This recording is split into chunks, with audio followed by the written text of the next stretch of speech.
Abraham Lincoln का जन्म कहाँ हुआ था? इतिहास की किताबों में, जो हम सभी स्कूल में पढ़ते हैं, बताया जाता है कि उनका जन्म केंटकी में हुआ था। हालांकि कई लोग, जिनमें कुछ इतिहासकार भी शामिल हैं, इस बात पर सवाल उठाते हैं कि क्या यह सच है। 2015 में आनुवंशिकीविदों ने अब्राहम लिंकन की मां से जुड़े जीवित वंशजों के डीएनए का परीक्षण किया। उन्हें उम्मीद थी कि इससे 150 साल पुराने विवाद का समाधान हो जाएगा। लेकिन उन्हें दो बातें पता चलीं। पहली बात ने उस रहस्य की पुष्टि की जिसे लिंकन ने अपने सबसे करीबी दोस्त से अपने साथ कब्र में ले जाने की गुहार लगाई थी। दूसरी बात एक ऐसा दुर्लभ और अप्रत्याशित आनुवंशिक चिह्न था जिसने उनकी मातृ वंश को दुनिया के एक ऐसे हिस्से से जोड़ा जिसकी किसी ने कल्पना भी नहीं की थी।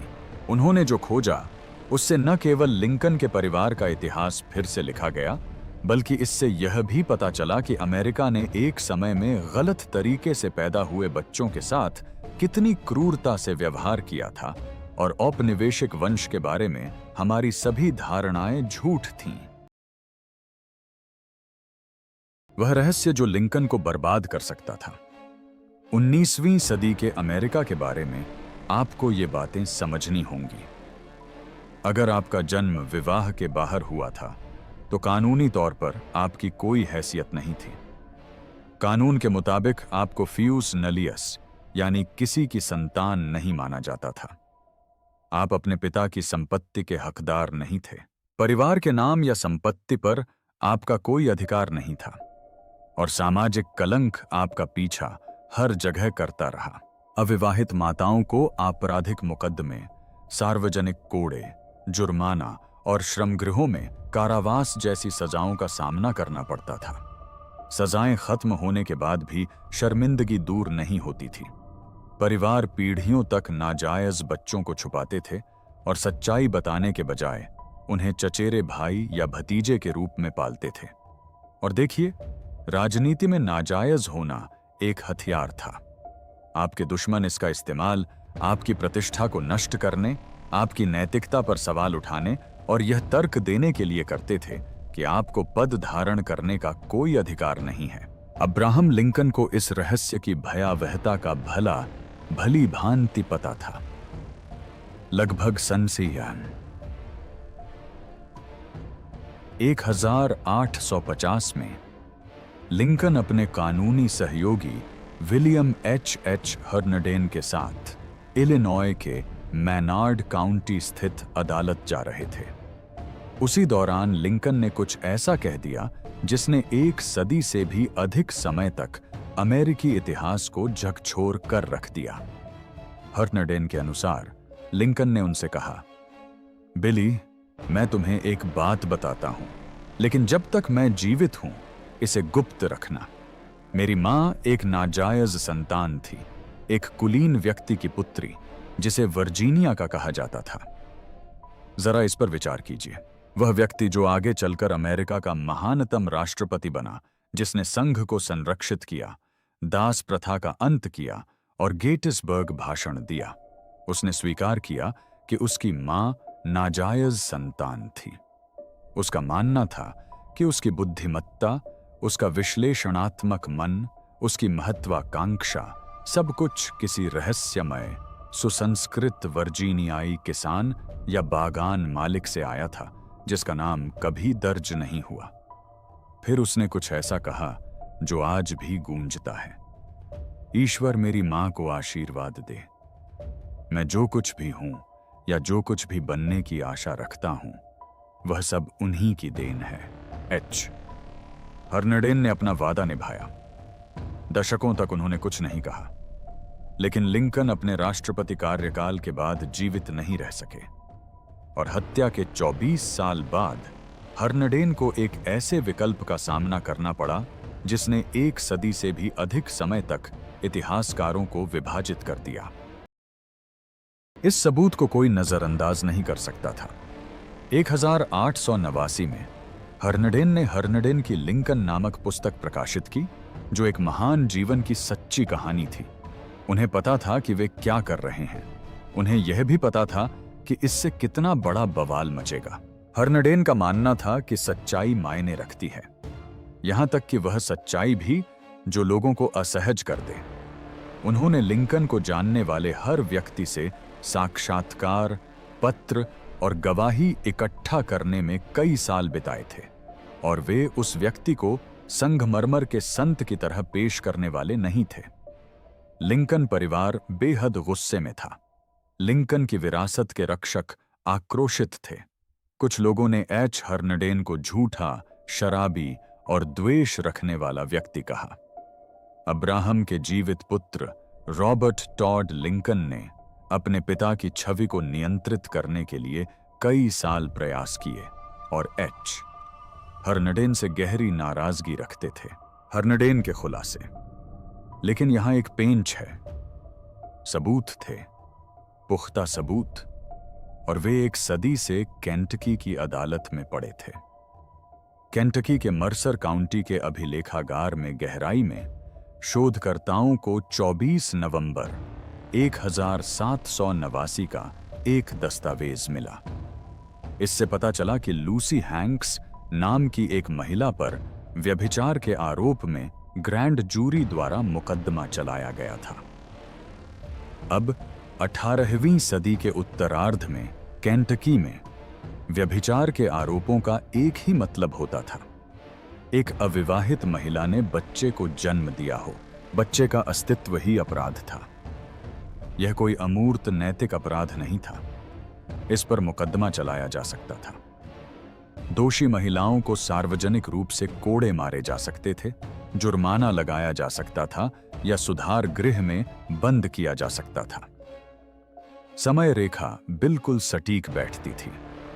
अगर लिंकन की मां नैन्सी हैंक्स का जन्म लगभग 1784 में हुआ था और उनकी बहन सारा का लगभग 1787 में, तो दोनों का जन्म लूसी की शादी से पहले हुआ था। 1789 का अभियोग विवाह के बाहर जन्मे बच्चों के एक पैटर्न से मेल खाता था।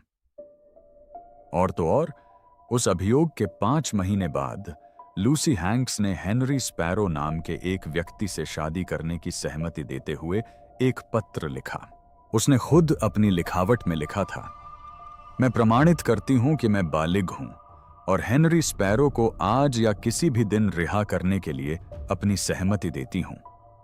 वह नोट आज भी मौजूद है। आप उसकी लिखावट देख सकते हैं। आप उसकी जल्दबाजी देख सकते हैं।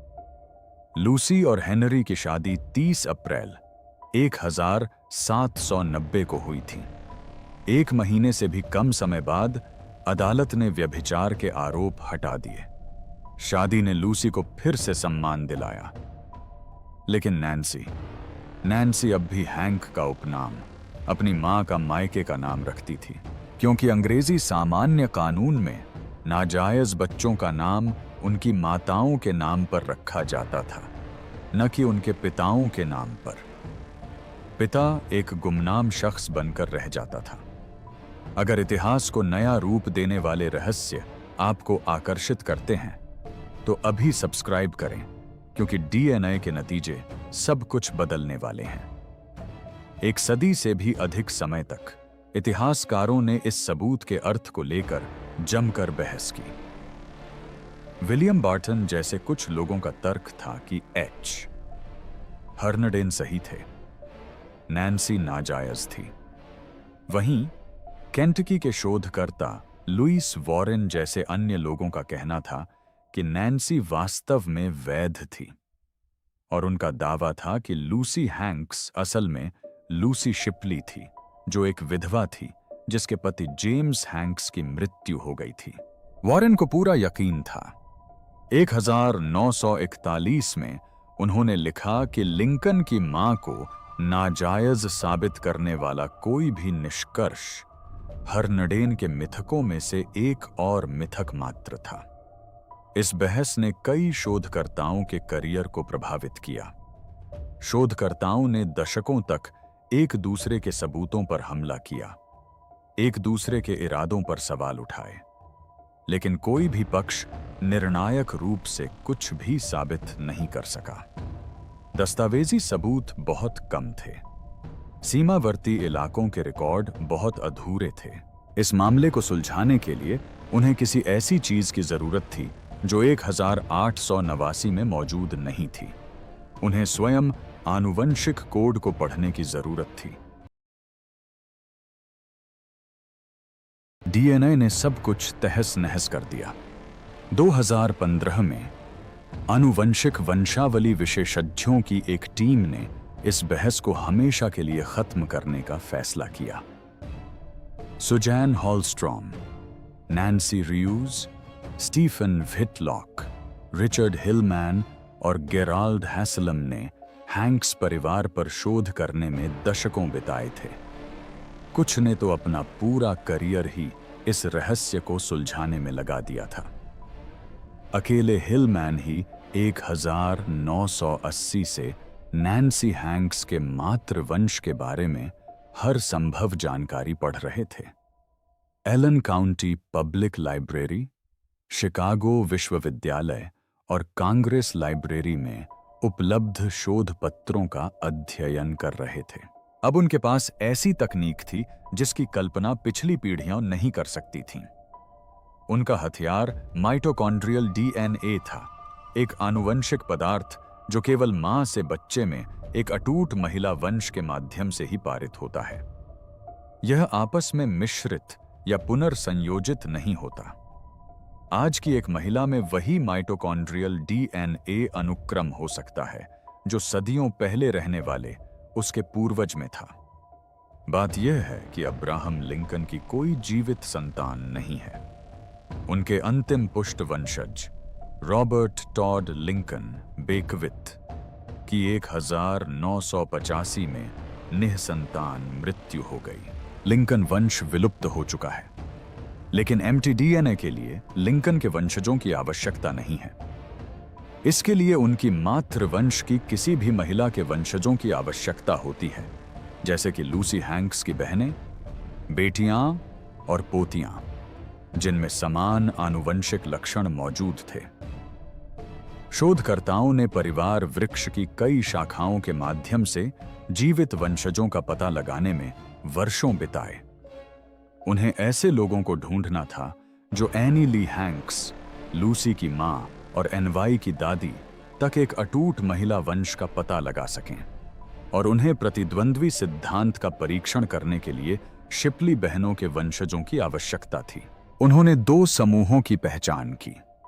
समूह ए, एनली हैंक्स की जीवित महिला वंशज। यदि हर्नडेन का सिद्धांत सही था तो इन सभी वंशजों का एमटीडीएनए एक जैसा होना चाहिए था। शोधकर्ताओं ने लूसी हैंक्स और हेनरी स्पैरो की कई बेटियों के वंशजों से नमूने एकत्र किए, जिससे यह सुनिश्चित हो सके कि परिणामों को परिवार की विभिन्न शाखाओं में सत्यापित किया जा सके।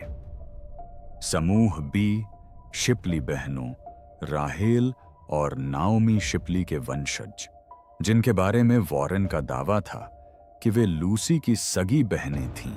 ह्यूस्टन स्थित जीन बाय जीन की प्रयोगशाला में ये परीक्षण किए गए। परिणामों की घोषणा 21 अक्टूबर 2015 को लिंकन की हत्या की 150वीं वर्षगांठ के उपलक्ष्य में की गई, और यहीं से मामला दिलचस्प हो जाता है। समूह ए यानी एनी ली हैंक्स के सभी वंशजों का डीएनए पूरी तरह से मेल खाता था। उनका एमटीडीएनए बिल्कुल एक जैसा था। वे सभी एक ही दुर्लभ एचएलओ समूह से संबंधित थे। समूह बी यानी शिपली के वंशजों का डीएनए पूरी तरह से अलग था। एचएलओ समूह एच यूरोप में सबसे आम वंशों में से एक। दोनों समूहों का कोई साझा मात्र पूर्वज नहीं था, न ऐतिहासिक काल में न कभी। परिणाम देखकर शोधकर्ता चुप हो गए। उन्होंने परीक्षण दोबारा किए। आंकड़े अकाट्य थे। शिपली का सिद्धांत गलत साबित हो गया। लूसी हैंक्स वही थीं जो हर्नडेन ने कहा था, जन्म से हैंक्स, एनी ली हैंक्स की बेटी। और नैन्सी हैंक्स लिंकन वही थीं जो अब्राहम लिंकन ने स्वीकार किया था। लूसी हैंक्स और एक अज्ञात पिता की नाजायज बेटी। एक 150 साल का विवाद एक प्रयोगशाला में समाप्त हो गया, लेकिन नतीजों में कुछ और ही सामने आया। कुछ प्राचीन, कुछ ऐसा जिसकी किसी ने उम्मीद नहीं की थी। वह आनुवंशिक मार्कर जिसने सब कुछ बदल दिया। जब शोधकर्ताओं ने हैंक्स वंश के सभी वंशजों में पाए जाने वाले विशिष्ट हैप्लो समूह की जांच की, तो उन्हें कुछ ऐसा मिला जिसने उन्हें स्तब्ध कर दिया। हैप्लो समूह X1c। यदि आप आनुवंशिक वंशावली के बारे में कुछ भी जानते हैं, तो यह नाम आपको सोचने पर मजबूर कर देगा, क्योंकि X1c अत्यंत दुर्लभ है, विशेष रूप से औपनिवेशिक अमेरिकी पूर्वजों वाले परिवारों में। शोधकर्ताओं को इसकी उम्मीद नहीं थी। वे वंशावली संबंधी विवाद को सुलझाने की कोशिश कर रहे थे, न कि मानव प्रवास के गहरे पैटर्न के बारे में कुछ पता लगाने की। लेकिन यह बात कई वंशजों में पुष्ट हो गई, इसमें कोई संदेह नहीं था। बात यह है कि सभी मनुष्य अपनी मातृवंश को लगभग 1,50,000 साल पहले अफ्रीका की एक महिला से जोड़ सकते हैं। जैसे जैसे उनकी महिला वंशज दुनिया भर में फैलीं, यादृच्छिक उत्परिवर्तनों ने विशिष्ट आनुवंशिक पहचान बनाई, जिन्हें हैप्ला समूह कहा जाता है। ये उत्परिवर्तन समय चिह्न की तरह हैं। ये हमें बताते हैं कि अलग अलग मानव आबादी कब और कहां अलग हुईं और पलायन कर गईं। यूरोपीय मूल के अधिकांश औपनिवेशिक अमेरिकियों में H, J, T, U या के जैसे हैप्लो समूह पाए जाते हैं। ये सामान्य वंश ब्रिटिश, आयरिश और जर्मन मूल को दर्शाते हैं। अकेले हैप्लो समूह H ही लगभग आधे यूरोपीय mtDNA का प्रतिनिधित्व करता है। यदि आप वर्जीनिया के औपनिवेशिक वंश वाले किसी व्यक्ति का परीक्षण करें, तो आपको लगभग निश्चित रूप से इनमें से कोई एक सामान्य यूरोपीय मार्कर मिलेगा।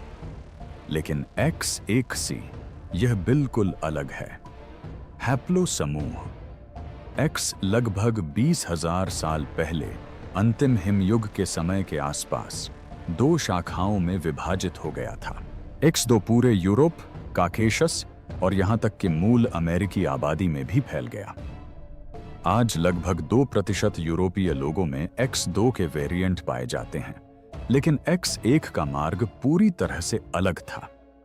यह मुख्य रूप से उत्तरी अफ्रीका, अफ्रीका के हॉर्न क्षेत्र और निकट पूर्व भूमध्य सागर के आसपास के क्षेत्रों, मिस्र, इथियोपिया और लेवांत में पाया जाता है।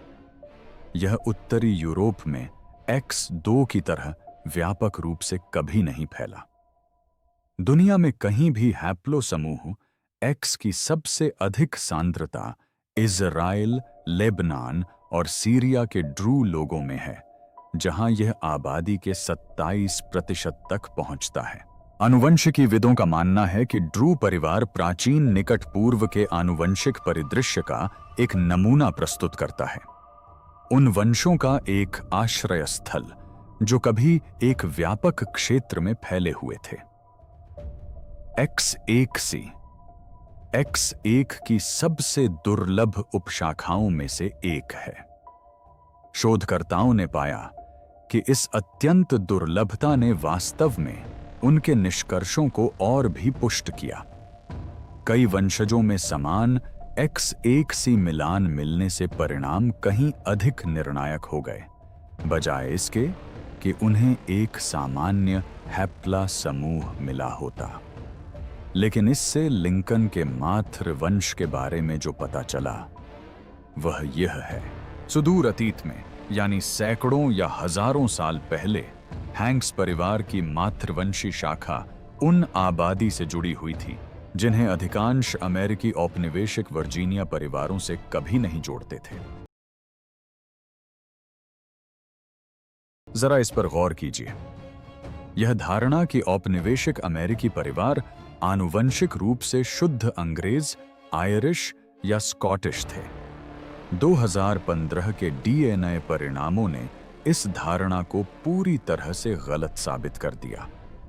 मानव प्रवास और मिश्रण इतिहास भर निरंतर होता रहा है। प्रारंभिक अमेरिका का आनुवंशिक परिदृश्य मिथकों द्वारा स्वीकार किए गए परिदृश्य से कहीं अधिक विविध था। X1C हापला समूह हमें न्यूयॉर्क के रहस्यमय पिता के बारे में कुछ नहीं बताता। यह हाल के पूर्वजों या पारिवारिक रहस्यों का खुलासा नहीं करता। यह जो प्रकट करता है वह कुछ बड़ा है। शुद्ध औपनिवेशिक वंश की पूरी कहानी हमेशा से एक कल्पना थी, और उस कल्पना का इस्तेमाल नैन्सी हैंक्स जैसी महिलाओं को आंकने, शर्मिंदा करने और बर्बाद करने के लिए किया गया। आंकड़ों के पीछे की महिला। आइए बात करते हैं कि नैन्सी हैंक्स वास्तव में कौन थीं। लिंकन की जीवनी में एक मामूली उल्लेख के रूप में नहीं, बल्कि एक ऐसी इंसान के रूप में जिन्होंने जीवन जिया, संघर्ष किया और प्यार किया। उनका जन्म लगभग 1784 में उस समय के हैम्पशायर काउंटी, वर्जीनिया, अब मिनरल काउंटी, वेस्ट वर्जीनिया में हुआ था। 2008 में मिनरल काउंटी हिस्टोरिकल सोसाइटी ने आधिकारिक तौर पर एक शोध स्थल को उनके जन्म स्थान के रूप में मान्यता दी, और 2009 में वेस्ट वर्जीनिया की प्रतिनिधि सभा ने अब्राहम लिंकन के जन्म की द्विशताब्दी के अवसर पर उन्हें सम्मानित करने का प्रस्ताव पारित किया। उनका परिवार अमेरिकी उपनिवेशों के दुर्गम सीमावर्ती इलाके में रहता था, जहां अभिलेख प्रबंध लगभग न के बराबर थे। यह बोस्टन या फिलाडेल्फिया जैसा शहर नहीं था, जहां स्थापित चर्च और सुव्यवस्थित अभिलेख थे। यह अमेरिका का ग्रामीण इलाका था। परिवार लगातार एक जगह से दूसरी जगह जाते रहते थे। चर्च बहुत कम थे और आधिकारिक दस्तावेजों पर अक्सर ध्यान नहीं दिया जाता था। कोई जन्म प्रमाण पत्र नहीं बचा है। किसी भी चर्च रिकॉर्ड में दोनों माता पिता की पहचान नहीं है। नैन्सी के जन्म से पहले लूसी के विवाह का कोई रिकॉर्ड मौजूद नहीं है। जो कुछ भी हमें पता है वह अधूरी जानकारियों, जनगणना रिकॉर्ड, अदालती दस्तावेजों और दशकों बाद परिवार के सदस्यों के साथ किए गए साक्षात्कारों से मिलता है। नैन्सी का पालन पोषण उसके दादा दादी जोसेफ और एनी ली हैंक्स ने बचपन से किया था। लगभग 1793 में जब जोसेफ की मृत्यु हुई तो 9 वर्षीय नैन्सी अपनी चाची एलिजाबेथ हैंक्स और उनके पति थॉमस स्पैरो के साथ रहने चली गई। बचपन में उन्हें नैन्सी स्पैरो के नाम से जाना जाता था, जिससे उनके वंश को लेकर भ्रम और बढ़ गया। और तो और एलिजाबेथ और थॉमस स्पैरो ने नैन्सी के साथ साथ एक और नाजायज बच्चे डेनिस हैंक्स का भी पालन पोषण किया, जिसका जन्म 1799 में न्यूयॉर्क की सबसे छोटी चाची से हुआ था। इस परिवार में नाजायज संतान का सिलसिला एक ऐसे धागे की तरह चलता आ रहा था जिसे कोई स्वीकार नहीं करना चाहता था। इन सब के बावजूद नैन्सी बड़ी होकर एक ऐसी बुद्धिमान, गहरी धार्मिक और असाधारण रूप से सक्षम महिला बनी, जैसा कि उनके पड़ोसियों ने उन्हें बताया। उसने पढ़ना सीखा, उसने सिलाई कढ़ाई सीखी, उसने पड़ोस के परिवारों के लिए काम किया। 1806 में उसकी शादी थॉमस लिंकन से हुई। उनके 3 बच्चे थे, सारा, अब्राहम और थॉमस जूनियर, जिनकी बचपन में ही मृत्यु हो गई। 1818 में इंडियाना में उनके सीमावर्ती घर में दूध की बीमारी नामक एक रोग पूरे समुदाय में फैल गया। यह उन गायों का दूध पीने से फैला था जिन्होंने सफेद सांप की जड़ खाई थी। हालांकि उस समय किसी को यह बात समझ नहीं आई, लेकिन नैन्सी का पालन पोषण करने वाले उसके चाचा चाची एलिजाबेथ और थॉमस स्पैरो की सबसे पहले मृत्यु हुई। कुछ सप्ताह बाद नैन्सी बीमार पड़ गईं। उनकी मृत्यु 34 वर्ष की आयु में हुई। अब्राहम तब 9 वर्ष के थे। उन्होंने और उनके पिता ने स्वयं उनका ताबूत बनाया। उन्होंने उन्हें पारिवारिक फार्म के दक्षिण में एक पहाड़ी पर दफनाया। वर्षों बाद लिंकन ने कहा, मैं जो कुछ भी हूं या भविष्य में जो कुछ भी बनने की आशा करता हूं, वह सब उन्हीं की देन है। उन्होंने यह बात सचमुच कही थी और उन्होंने जीवन भर उनके जन्म का रहस्य छिपाए रखा।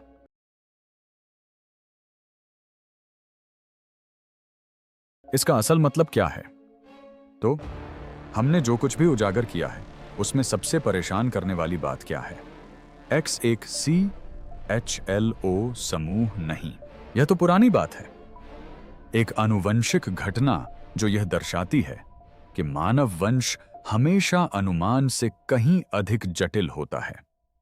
सबसे परेशान करने वाली बात यह है कि यह कहानी अमेरिका के बारे में क्या खुलासा करती है। लूसी हैंक्स 18वीं सदी के उत्तरार्ध में वर्जीनिया की एक युवती थी। वह विवाह से पहले गर्भवती हो गई। चाहे प्रेम के कारण, बहकावे के कारण या किसी और गहरे कारण से, हम कभी नहीं जान पाएंगे। उस गर्भावस्था ने उसे अपराधी बना दिया। उसे सार्वजनिक अपमान, शारीरिक दंड की संभावना और स्थायी सामाजिक बदनामी का सामना करना पड़ा। नैन्सी हैंक्स का बचपन दागदार था। उनका नाम ही उनकी सामाजिक स्थिति का सूचक था। उनका पालन पोषण रिश्तेदारों ने किया, उनकी मां ने नहीं। वह जानती थीं कि कानून की नजर में उनकी क्या है, किसी की बेटी नहीं। और अब्राहम लिंकन केंटकी की सीमा पर एक कमरे की झोपड़ी से उठकर वे अमेरिकी इतिहास के सबसे महत्वपूर्ण राष्ट्रपति बने। उन्होंने संघ को संरक्षित किया, उन्होंने गुलामी का अंत किया, उन्होंने ऐसे शब्द कहे जो आज भी अमेरिका की पहचान को परिभाषित करते हैं। लेकिन असली पेंच यह है कि उन्होंने यह सब एक ऐसे रहस्य को छुपाते हुए किया जो उन्हें बर्बाद कर सकता था। अगर लिंकन के राजनीतिक दुश्मनों को उनकी मां के जन्म के बारे में पूरी सच्चाई पता चल जाती, तो वे इसका इस्तेमाल हथियार के तौर पर करते। वे उनके चरित्र, उनकी नैतिकता और पद के लिए उनकी योग्यता पर सवाल उठाते। 19वीं सदी के अमेरिका की क्रूर राजनीति में नाजायज संतान होना एक हथियार था। लिंकन यह जानते थे। इसीलिए उन्होंने हर्नडेन से कहा था कि जब तक वे जीवित हैं, इसे गुप्त रखें। 2015 के DNA अध्ययन में लिंकन के आनुवंशिकी के बारे में कुछ भी चौंकाने वाला खुलासा नहीं हुआ। इससे उस बोझ की सच्चाई की पुष्टि हुई जिसे वह अकेले ढो रहा था। उसकी मां के बारे में वह सच्चाई जिसे वह केवल अपने सबसे करीबी दोस्त के साथ दबी आवाज में साझा कर सकता था। और इसने एक और बात उजागर की, शर्म और कलंक की वे व्यवस्थाएं जिन्होंने लूसी हैंक्स जैसी महिलाओं को दंडित किया, जिन्होंने नैन्सी जैसे बच्चों को कानूनी तौर पर अस्तित्वहीन बना दिया, जिन्होंने परिवारों को पीढ़ियों तक सच्चाई छिपाने के लिए मजबूर किया। इन व्यवस्थाओं ने अमेरिकी इतिहास को उन तरीकों से आकार दिया है जिनका खुलासा अभी भी हो रहा है।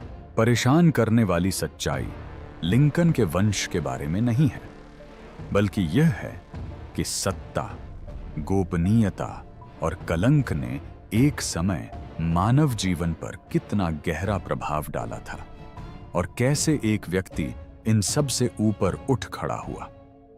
खैर, DNA ने वास्तव में क्या साबित किया, यह देखिए। नैन्सी हैंक्स यानी लिंकन लूसी हैंक्स की नाजायज बेटी थी। शिपली सिद्धांत, जिसमें दावा किया गया था कि नैन्सी वैध रूप से पैदा हुई थी, आनुवंशिक रूप से गलत साबित हो चुका है। लिंकन के मातृ वंश में दुर्लभ हैप्लो समूह X1C शामिल है, जो उत्तरी अफ्रीका और निकट पूर्व में सबसे अधिक पाया जाने वाला वंश है।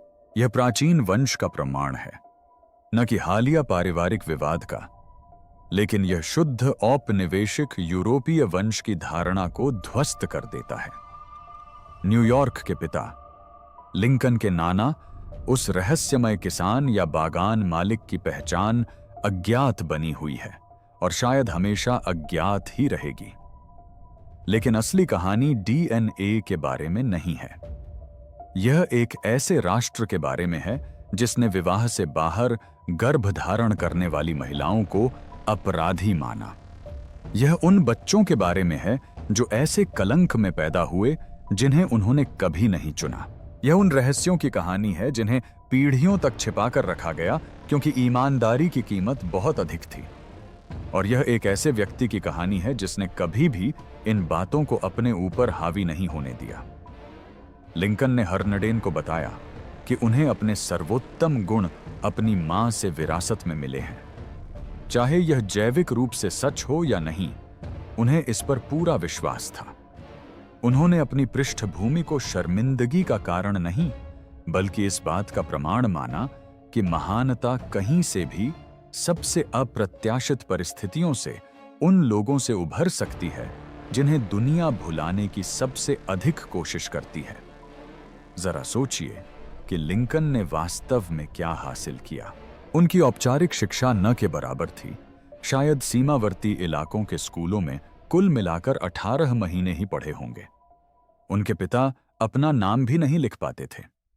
परिवार के पास कोई गुलाम नहीं था, नाम मात्र की जमीन थी और वे बेहतर अवसरों की तलाश में लगातार एक जगह से दूसरी जगह जाते रहते थे, जो शायद ही कभी मिलते थे। फिर भी लिंकन अमेरिकी इतिहास के सबसे प्रभावशाली राष्ट्रपति बने।